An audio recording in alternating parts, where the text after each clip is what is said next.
السلام عليكم إخوتي، مرحبا بكم. إن شاء الله تكونوا بخير، إن شاء الله تكونوا لاباس. فيديو جديد اليوم إن شاء الله سنتكلم عن زيت محرك الدراجة النارية، ونشرح كل شيء متعلق بزيوت الدراجات النارية سواء كانت موتوسيكل أو سكوتر. نبين الفروقات الموجودة بين أنواع الزيوت وكيفية التمييز بينها. زيوت المحركات بشكل عام تتشابه في الهيئة الخارجية واللون وربما حتى الرائحة، لكنها تختلف فيما بينها من حيث الزوجة والمكونات، وبالأخص الاختلاف الكبير بينها يكمن في الإضافات التي تستخدم لحماية أجزاء المحرك من التآكل ولتبديد الحرارة وتقليل الاحتكاك وضمان التزييت في كل الظروف الجوية سواء كانت حارة أو باردة. السؤال الذي دائما يطرح وهو ما الفرق بين زيت محرك السيارات وزيت محرك الدراجات النارية. زيت السيارات مخصص لتزييت القطع الداخلية للمحرك وحمايتها من التآكل وتبديد الحرارة وتقليل الاحتكاك وغيره، وهو يدور حصرا في المحرك. أما علبة السرعات فلها زيت آخر منفصل عن زيت المحرك ويختلف عنه من حيث المكونات والإضافات. أما زيت الدراجة النارية إضافة لما يقوم به من تزييت وتبديد الحرارة وتقليل الاحتكاك، فهو يزيت القابض وعلبة السرعات الموجودة داخل جسم المحرك ويحمي كل القطع من التآكل. القابض يعني دبرياج أو لومبرياج، وهذا الأمر يتطلب وجود خصائص ومكونات معينة في الزيت من أجل ضمان عمل القابض أو الدبرياج بشكل ملائم وتقليل الانزلاق، وأيضا حماية علبة السرعات من التآكل. ولا يوجد في الموتوسيكل، لا يوجد يعني الموتوفيتيس، لا يوجد زيت مخصص لعلبة السرعات، لأن علبة السرعات والقابض كلها موجودة داخل المحرك وليست منفصلة عنها، وتتم عملية تزييت بنفس الزيت. يعني الدبرياج أو الكلاتش أو القابض سميه ما شئت، هو وعلبة السرعات إن صح التعبير يسبحون في زيت واحد. وانتم تعلمون أن الزيت يسبب الانزلاق يعني، والقابض يحتاج إلى التصاق من أجل نقل الحركة. لهذا يجب أن يكون الزيت به مكونات خاصة من أجل تقليل الانزلاق وضمان التزييت وحماية القطع المعدنية من التآكل. صحيح أنه بعض الدراجات النارية لها زيت محرك منفصل عن علبة السرعات مثل السكوتر له زيت خاص بالمحرك وآخر خاص بعلبة السرعات، لكن زيوت الدراجات النارية عموما تختلف من حيث خصائص الاحتكاك الديناميكي والثابت ومؤشر وقت التوقف عن الزيوت التي تستخدم في محركات السيارات. إذن كمحصلة زيت السيارات يزيت المحرك فقط، أما زيت الدراجات النارية فهو يزيت المحرك وعلبة السرعات والقابض، وهذا هو الفرق الجوهري بين الزيوت. الآن لكي يكون الشرح تطبيقي وليس نظري، لكي لا نتوه في التفاصيل، سنشرح الزيت الذي ينصح به الصانع لدراجتي. طبعا هذا كتيب استعمال دراجة كيويسي لايت التي دائما أتكلم عنها. نذهب إلى نوع الزيت، هذا هو تايب APE/SHSAE 10W40 جاسو MA API SHSAE 10W40 جاسو MA. طبعا الكتابة بالإنجليزية ليست بالفرنسية، لكن للأسف احنا في الجزائر نستعمل فرنسية بكثرة، لهذا سيقرأها الجميع بالفرنسية ولا يقرأونها بالإنجليزية، والكتابة كلها بالإنجليزية. على كل حال هذا هو الزيت الذي ينصح به الصانع لدراجتي. طبعا هذا الزيت في أغلب الدراجات الصينية تجد هذا النوع. لو تذهب لمحل بيع الزيوت ستجد زيوت مخصصة للموتوسيكل يعني موتوفيتاس، وأخرى للسكوتر، وفي بعض المرات يعني حتى الزيت المخصص للموتوسيكل به أنواع كثيرة من نفس الشركة. يعني مثلا لو تذهب لمحل بيع الزيوت مثلا موتيل تجد أنواع كثيرة تصلح للموتوفيتاس، ونفس الشيء بالنسبة للسكوتر، تجد أنواع كثيرة من نفس الشركة. وهذا التنوع الكبير يجعل من اختيار الزيت المناسب للدراجة أمر صعب. الاختلاف بين زيوت الدراجات النارية تحدده معايير جاسو. تلاحظون هذه الكلمة هنا مكتوبة هنا جاسو. جاسو هي اختصار لكلمة Japanese Automotive Standards Organization أو منظمة معايير السيارات اليابانية، اختصاره هو جاسو. طبعا توجد كثير من مراكز وجمعيات تصنيف ودراسة الزيوت، بعضها عالمي ومشهور، والبعض الآخر يكون محدود وانتشاره محلي. وهذه المراكز تصدر تصنيفات ومعايير للزيوت لمختلف أنواع الزيوت ولمختلف المحركات. أبرز منظمة ومركز لمعايرة أو لمعايير زيوت الدراجات النارية نجد منظمة معايير السيارات اليابانية جاسو. تجد دائما في الزيوت الخاصة بالدراجات النارية تجد دائما كلمة جاسو، لأنه هذه المعايير هي المخصصة للدراجات النارية. السؤال المطروح الآن: ما هي معايير جاسو؟ تم إنشاء معايير جاسو لتكون مكافئة لمعايير المعهد الأمريكي للبترول American Petroleum Institute، واختصارها APE كما هذه الظاهرة هنا في الصورة APE. حيث أطلقت جاسو تصنيفات ومعايير لمختلف أنواع الزيوت والمركبات. فنجد تصنيفات لزيوت السيارات، زيوت الشاحنات، دراجات نارية، وحتى المحركات البحرية للزوارق والبواخر، ولكل تصنيف له ترميز خاص به. نحن ما يهمنا في معايير جاسو هي تصنيفات الزيوت الدراجات النارية، والتي تشتمل على نوعين. يعني نحن يهمنا في جاسو الخاصة بالدراجات النارية، يعني الشاحنات والسيارات لا تهمنا. تصنيفات جاسو الخاصة بالدراجات النارية فيها نوعين من المحركات. النوع الأول محرك ثنائي الأشواط مثل الموجود في الدراجات النارية بيجو 103 سنتروا، يعني دراجة قديمة مشهورة.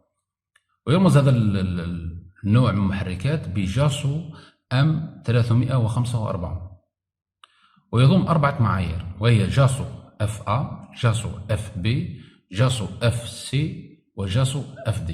الاختلاف بين هذه المعايير الأربعة يكون حسب درجة التزييت، حجم الدخان، ونظافة العادم من البقايا الكربونية.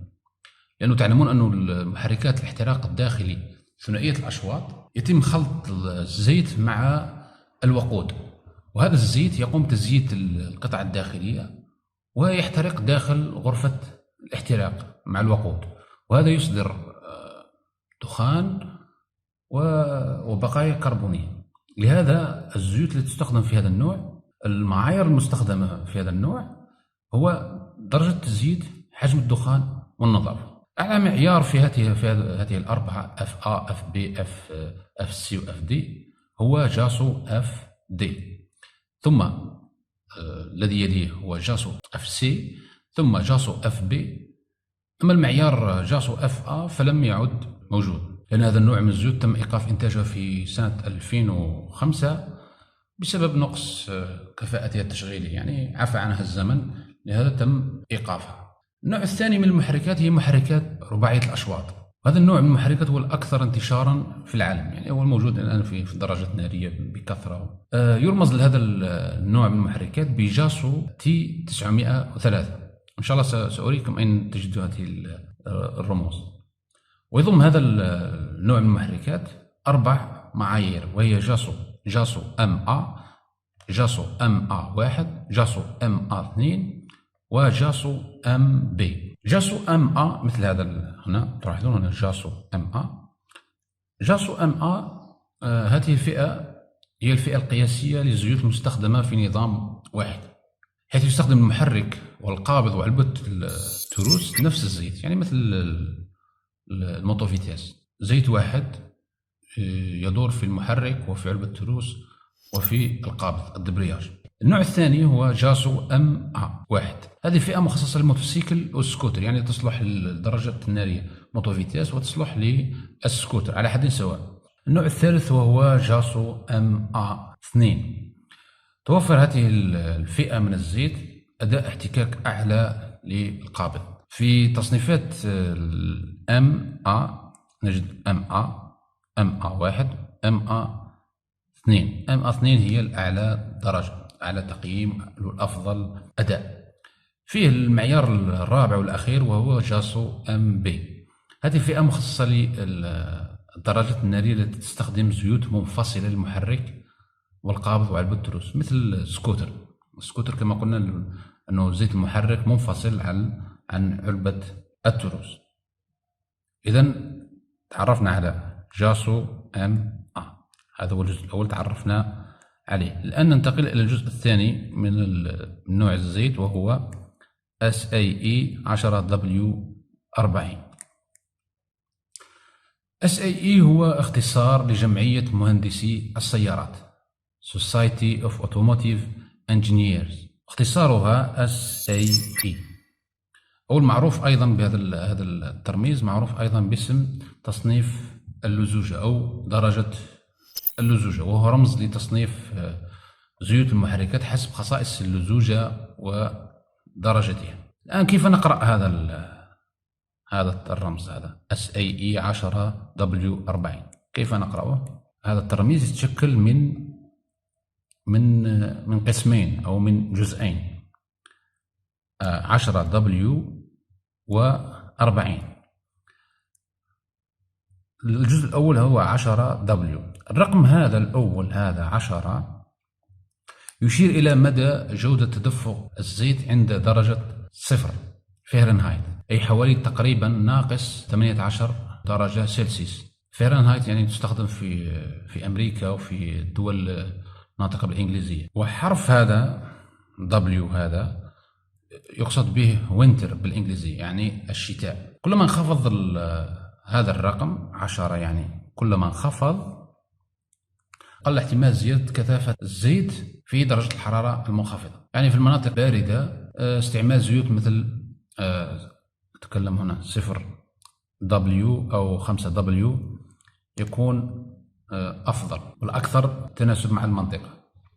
الجزء الثاني وهو 40، هذا الرقم الذي بقي 40 هو رقم تصنيف اللزوجة. يشير هذا الرقم إلى تصنيف لزوجة الزيت عند درجة حرارة التشغيل تبلغ 212 درجة فهرنهايت، أي حوالي 100 درجة سلسيوس، يعني درجة الغليان. وهو يوضح مدى سرعة ضعف وخفة زيت المحرك عند درجة الحرارة العالية، ومدى تزييته للمحرك بشكل صحيح وحمايته من التآكل تقليل الاحتكاك. يعني يقيس مدى تأثر الزيت بالحرارة ومدى قيام بعمله في ظل هذه الحرارة المرتفعة. طبعا كلما زاد هذا الرقم كان أداء الزيت أفضل في المناطق الحارة. يصبح هذا SAE 10W40. كلما زاد هذا الرقم 4، كلما زاد ارتفع مناسب للمناطق الحارة، كلما انخفض رقم 10 كان مناسب للمناطق الباردة. الجزء الأخير أو الجزء الثالث وهو APESH أو APISH، لأنه كما قلت التسمية هذه كلها بالإنجليزية ليست بالفرنسية. على كل حال APE أو API هو اختصار للمعهد الأمريكي للبترول American Petroleum Institute، واختصارها APE. معايير APE يرمز لها بحرفين، حرف S زائد حرف آخر يتغير بحسب نوع الزيت وكفاءته. تلاحظون هنا حرف S، وهذا الحرف H هذا هو الذي يتغير. الحروف التي تضاف إلى حرف S تكون على الشكل التالي: SA SB SC SE SF SG SH SG SL SM و SN. تصنيف SN هو الأحدث، يعني هو الموجود الآن بكثرة، وهو أعلى تقييم والأكثر كفاءة والأعلى تقييم، يعني الأحسن أداء والأعلى تقييم. SN هو الأفضل.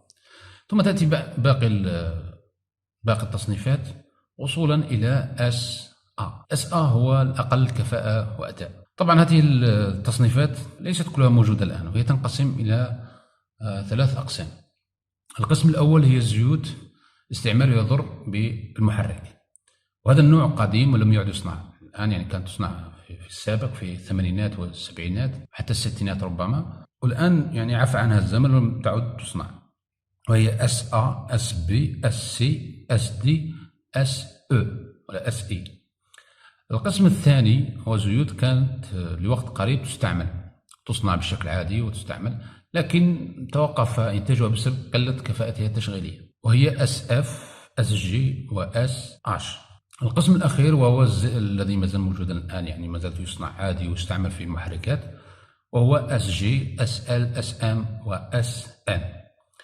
كما تلاحظون أنه نوع الزيت المنصوح به من طرف الصانع للدراجة هو SH أو ABISH، وهذا النوع يعني غير موجود الآن، يعني كما قلت تم إيقاف إنتاجه. فماذا نفعل؟ يعني لن تجد هذا النوع من الزيوت، فماذا تفعل؟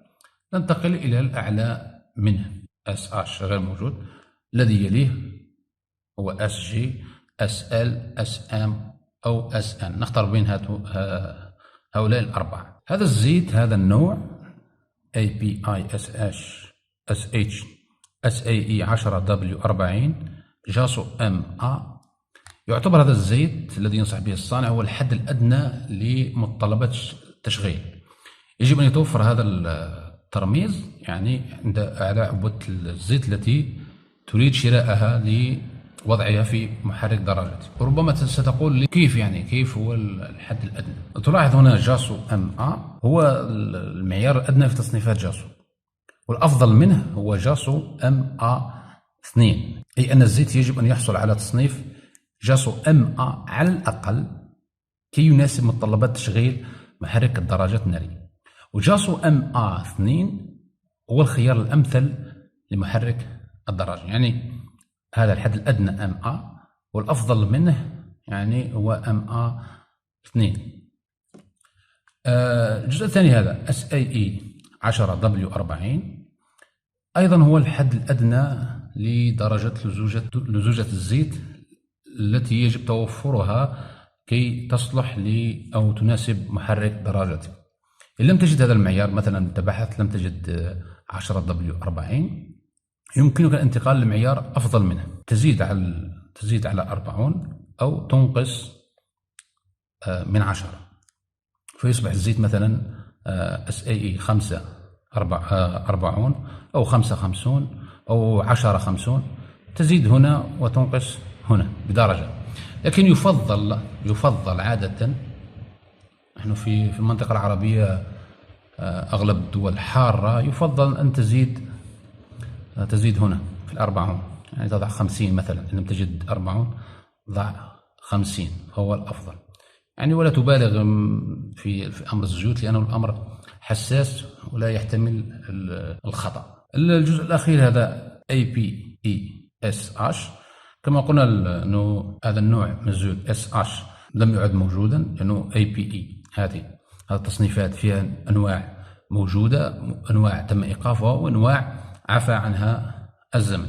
وبما أنه كما قلت أنه هذا التصنيف، هذا الترميز هو الحد الأدنى، نجد أنه هذا النوع الزيت SH غير موجود، لذا يجب الانتقال إلى التصنيف الأعلى منه، أي نديرو SG أو SL أو SM أو SN، كلها تصلح. لكن يمكن الاكتفاء بدرجة واحدة أو درجتين، يعني نضع هنا SG فهي تكفي متطلبات التشغيل. الآن لو نعطي مثال حي لزيت مناسب للدراجة النارية، مثلا الزيت الذي استخدمه أنا شخصيا لدراجة نارية، ولا يعني أنا لا أنصح به، ولا يعني لا أقول لك اشتري هذا الزيت ولا ما تشتريش هذا الزيت، يعني أنا أستعمله شخصيا وأنت حر، استعمل الزيت الذي يناسبك.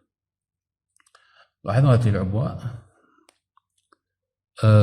كما قلت قبل قليل، محركات الاحتراق رباعية الأشواط، جاسو رمزها جاسو T903، لا أدري إن كانت تظهر هي هنا. المهم سأعطيكم صورة مكبرة عليها، جاسو T903 هذه. وهذا آخر تحديث له 2011، آخر تحديث له. وتلاحظون هنا جاسو MA2 يعني أعلى تقييم. هنا في العبوة في الأمام تجدون مكتوب هنا جاسو MA2 APESL. كما قلت هنا يطلبون SH، بما أنه SH غير موجودة الانتقال إلى الأعلى درجة وهو SG، أو الأعلى درجة منه إن لم تجد SG SL. هنا الزيت SL، هنا SL و10 W40 موجودة فاستعمل موجود، لا داعي ربما في المناطق الحارة مثلا في الصحراء أو تزيد هنا تجعلها 50 فلك الحرية. الزيت لن أقرأ اسمه، يعني اسمه مكتوب لن أقرأ اسمه لأنه ربما يعتبر البعض إشهار، ولا لا ليس إشهارا ولا أنصح به ولا أي شيء. أنا أستعمل هذا الزيت وكفى. إن أعجبك استعمله، إن لم يعجبك فلا تستعمله، وانتهى الأمر. يعني لا أقوم بالدعاية لأي منتج. فيه نقطة لم نتكلم عنها، وهي أنواع الزيوت من حيث مدى التصنيع أو مدى الأولية أو من حيث طريقة التصنيع. فيه 3 أنواع. فيه زيوت معدنية oil mineral، فيه زيوت تخليقية synthetic oil مثل هذا synthetic زيت تخليقي، وفيه نوع ثالث زيوت نصف تخليقية semi synthetic oil. الزيت المعدني هو زيت خام مشتق من النفط عن طريق التكرير، يضاف له بعض الإضافات والتحسينات أجل تحسين خصائصه. أما الزيت التخليقي أو النصف التخليقي فيكون الزيت المعدني جزء منه ويصنع في المختبرات، عكس الزيت المعدني الذي يكون مشتق من النفط، مواد بترولية. طبعا الزيت التخليقي هو أحسن أداء والأفضل، ويدوم معك طويلا لمسافات طويلة، ربما مثل في السيارات تمشي به حتى 20,000 كيلومتر عادي ولن يفقد خصائصه الكيميائية والفيزيائية وغيرها. الزيت الأفضل طبعا هو الزيت التخليقي سينتيتيك، ثم السيمي سينتيتيك، ثم الأخير هو الزيت المعدني. ويجب احترام النصائح التي يقدمها الصانع. إن قال لك استعمل زيت تخليقي استعمل تخليقي، إن كان طلب منك استعمال زيت نصف تخليقي فاستعمل نصف تخليقي. يعني ما يطلبه لك استعمل، ما يطلبه استعمله، يعني ما تفلسفش أو تغير نوع الزيت، مرة تستعمل السنتيتيك مرة تستعمل المعدني، هذا سيضر المحرك وربما سيجعله يتلف. لهذا حذاري. ربما في الدراجة يعني سيطول الأمر، لكن في السيارة تأكد أنه بعد تغيير نوع الزيت بمدة قصيرة سيتلف المحرك وسيظهر هناك دخان في العادي. طبعا هذا ترميز الزيت موجود في السنتيتيك وموجود في المعدن، يعني كمعلومة إضافية فقط. النقطة الأخيرة وهي المسافة التي تقطعها عندما تغير الزيت. ما هي المسافة التي تقطعها حتى تغيير الموالي؟ نذهب إلى هنا، لا أدري إن كانت تظهر الصورة. أويل إنجن أويل شينج، هذه 1000 كيلومتر لا نتكلم عنها لأنها مرحلة تليين. تكلم هنا 1000 تنقصها من 4000 تصبح كم؟ 3000. تغيير الزيت يكون كل، تلاحظون هنا 4000 7000 يعني 3000، بين 7000 و 10000 شحال؟ 3000. يعني تغيير الزيت يكون كل 3000 كيلومتر.